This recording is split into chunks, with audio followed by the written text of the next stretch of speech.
This is Abe Friedtanzer from Awards Buzz, and I'm very excited to be speaking with Nida Manzoor about season two of We Are Lady Parts. How are you, Nida?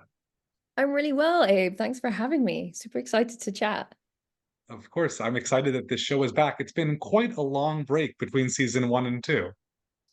Yes, it has. It has. So, what's changed for you since you first conceived of this pilot even longer ago, and now, as I think 6 years later, we're coming into season two?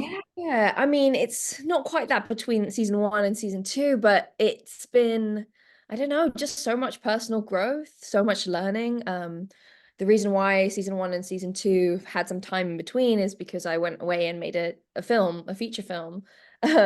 So that making Polite Society really sort of taught me some more skills, made me, trust in my own voice even more. And it was so joyful actually coming back to season two where you've got all these established relationships with this amazing cast and this amazing crew. So it just felt like we could all together elevate season two, because everyone just knew who they were and knew what they were doing. Have a story and plot points designed for season two before Polite Society, or is that sort No. of happen after? Yeah, I try and stay loose and punk like the show and just come to it and see what happens. And yeah, I had absolutely no ideas for season two when I was making the film. It was just when I finished the film and I came back into the lady parts world that ideas started coming to me. I had an incredible writers' room of all these different artists and poets and like all from, all these Muslim women from like different backgrounds. And we just like got into a room and started chatting. And so many of the ideas came from that incredible writers' room as well. What can you preview for people who haven't seen season two yet, which should be everybody? Yeah. Obviously, everyone knows that Malala's got a cameo in the show. There's also an incredible comedy actor from the UK who I really admire, Mira Sayal, who will be in the show. There's a fun new rival band that Lady Parts have to contend with, a sort of a Gen Z band who are very cool, who are much cooler than our girls, and they have a lot of existential crises that fall out because of that. What else? Yeah, we've got some big covers, some more original songs. You know, everyone just pushed the bar this time. I got to go a bit deeper in each of the individual character stories, which was really great. Season one, I was just sort of setting up the world, and season two, I've really been allowed to go in deeper with each of them and follow the characters that you may not have seen much of before. So a bit more on Mumtaz. We see a bit more of Aisha's personal life. Yeah, and just more silliness and more fun, really. Is there any character that you connect with most who might be closest to based on you? I always say like I think there's a bit of all of them, a bit of me in all of them. But if I was gonna choose one, it would be Amina, for sure. That kind of geeky, nerdy, stressed out, anxious vibe is very much channeled from a personal place. What's the process with the original songs? Do you write those before you work on the story, or do they come about afterwards?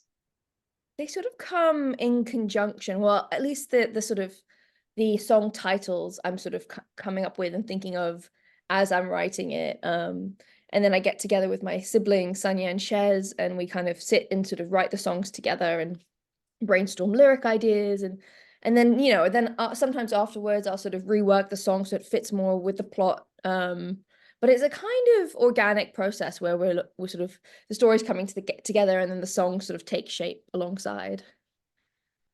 It's a lot of fun, and I also really enjoy the magical realism elements where we suddenly see, grand performances as they're doing things. How do those come up? Where do you, draw from for those?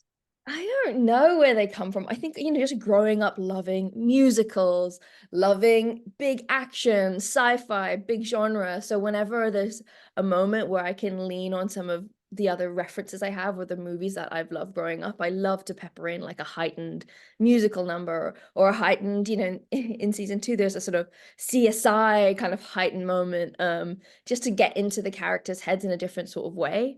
But I think it's just from this love of spectacle cinema growing up that I've always wanted to weave in heightened, playful, bombastic moments into the show.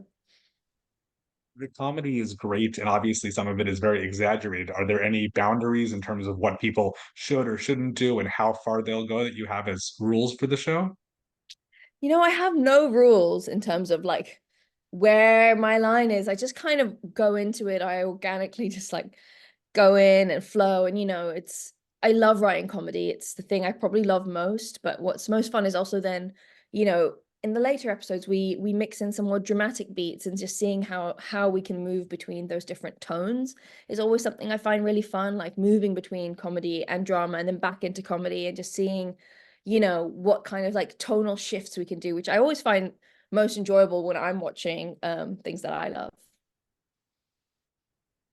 I like the title a lot, but I'm sure it's not the easiest thing to market in certain respects. Has there been any pushback throughout this process, or anybody who's been very unhappy that a show with this title exists? We Are Lady Parts? No, I mean, there've been some of my like parents' friends who kind of been like, "What's your show called? What?" Other than that, no.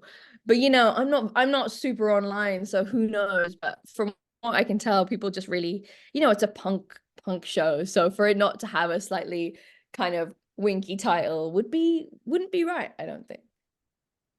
I would say I'm an American man who's not Muslim and isn't very into music, and I enjoy the show a lot. So I Oh, can only I can only imagine how much I'm missing out on, cultural and specific references. I think that it's still very universal and accessible. Oh, thanks, Abe. Yeah, that's what I really wanted. And I feel like when you are specific about a world and characters, it somehow makes it more universal. All the shows I love, when I think back on them, they're really sort of grounded in a very specific experience. But then, being anxious, being kind of wanting to find your tribe, feeling like an outsider, all these things are so universal. So I'm really glad that you still enjoyed it. You don't have to be a Muslim woman who's into punk to enjoy it, I hope. What are some of those shows that you have that you do think of as good examples that are similar to this show in that way?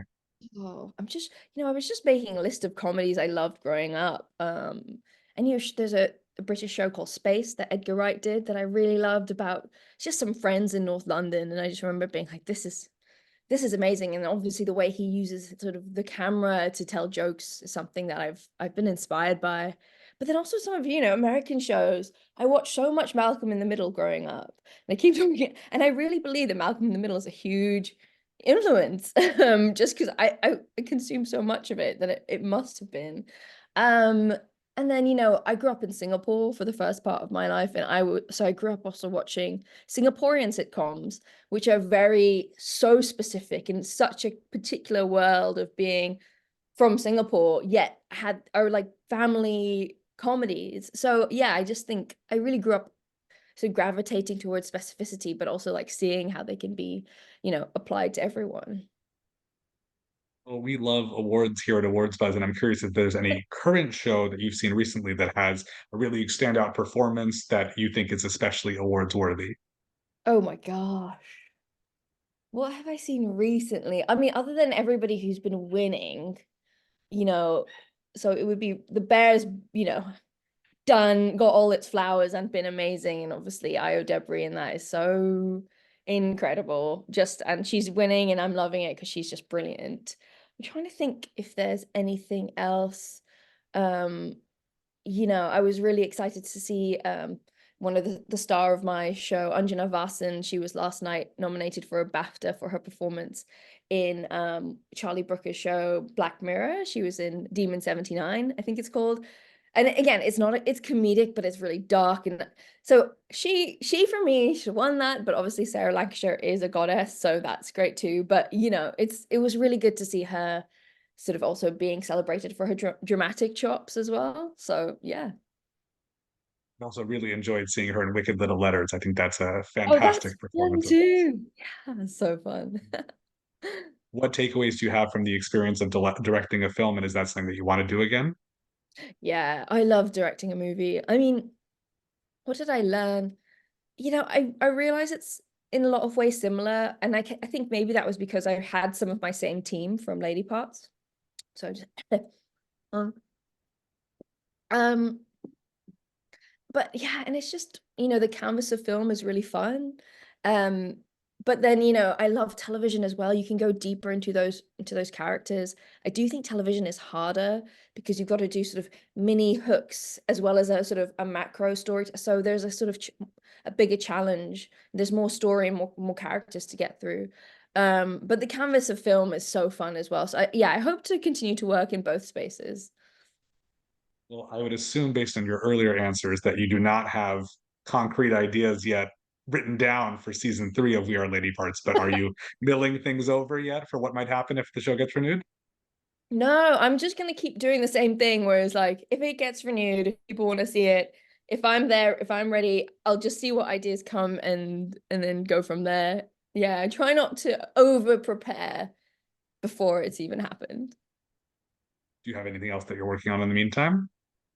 Oh, I am currently developing a kind of dark sci-fi comedy set in the north of England. And what else have I got? And yeah, and a big kind of action spy, over the top, twisted, silly film on the side as well. So yeah, bit of film, bit of telly. Well, it's such a pleasure to speak with you, and I look forward to everyone seeing We Are Lady Parts season 2. Thanks, Abe. Really nice to chat.